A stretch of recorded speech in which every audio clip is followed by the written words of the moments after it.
Andai kita perhatikan begitu ya pernyataan dari Mentan Syahrul Yassin Limpo yang mengatakan bahwa memang ada potensi untuk mie instan harganya naik, bahkan naiknya juga cukup tinggi, 3 kali lipat dari harga saat ini. Bagaimana tanggapan Anda? Karena kalau kita perhatikan juga banyak yang mengatakan hal ini tentunya berlebihan. eh Kalau dari sisi konten terigu di dalam mie instan itu kan hanya 20%. Sisanya itu adalah minyak goreng, packaging, terus sayur-sayuran, eh, protein dan ayam dan lain-lain. Jadi kalau dari sisi kenaikan gandum, rasanya sih nggak gitu-gitu amat sih gitu.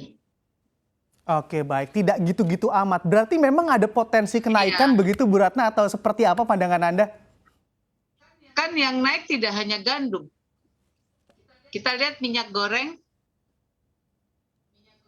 itu kan berapa kali lipat. Karena ketika mie dibuat itu kan digoreng juga kan. Kemudian di dalam protein untuk minyak minyak minyak ayamnya segala dan lain kan juga butuh butuh minyak minyak. Belum belum sayuran, belum cabai naiknya berapa kali lipat. Jadi mungkin kalau dari sisi gandum sih nggak begitu, tapi kalau mungkin Pak Menteri mempertimbangkan juga kenaikan itu dari konten yang lain di dalam struktur mie instan itu sendiri gitu.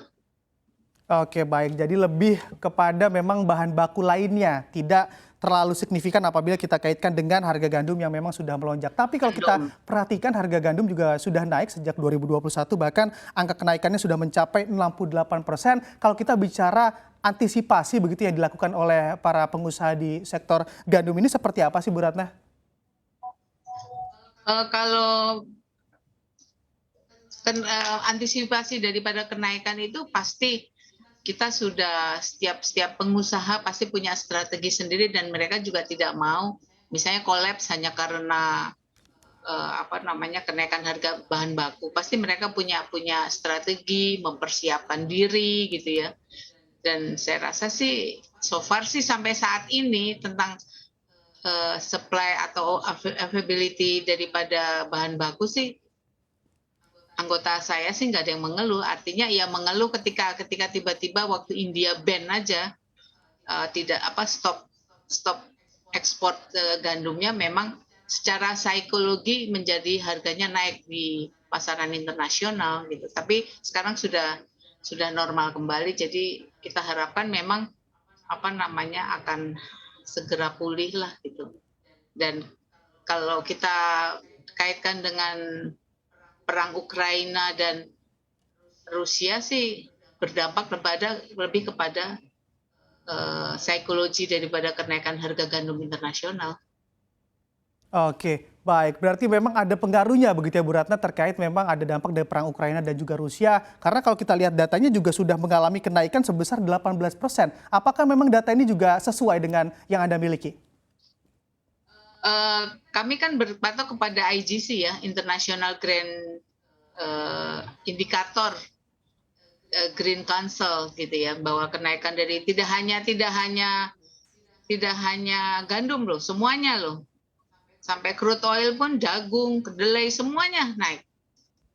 Gitu loh. Jadi memang itu lebih kepada dampak psikologi aja gitu loh, tapi berpengaruh gitu. Tapi kalau misalnya kemarin Ukraina stop tidak bisa ekspor misalnya diblokir pelabuhannya berpengaruh kepada supply kan masih banyak supplier yang lain dari negara-negara lain gitu.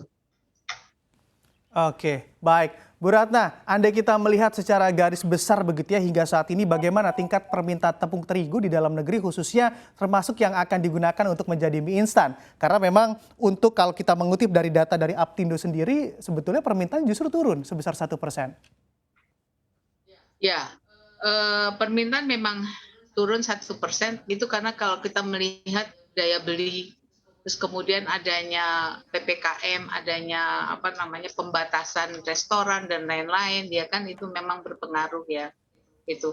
Tapi kita lihat kalau misalnya sebentar ya,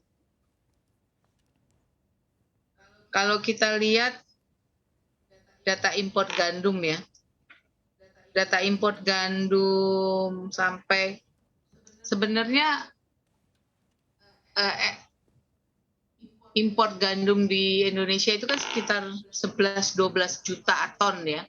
Tapi kalau kita ngelihat kebutuhan untuk food itu hanya sekitar 9, jadi sisanya artinya mungkin untuk feed, untuk pakan ternak.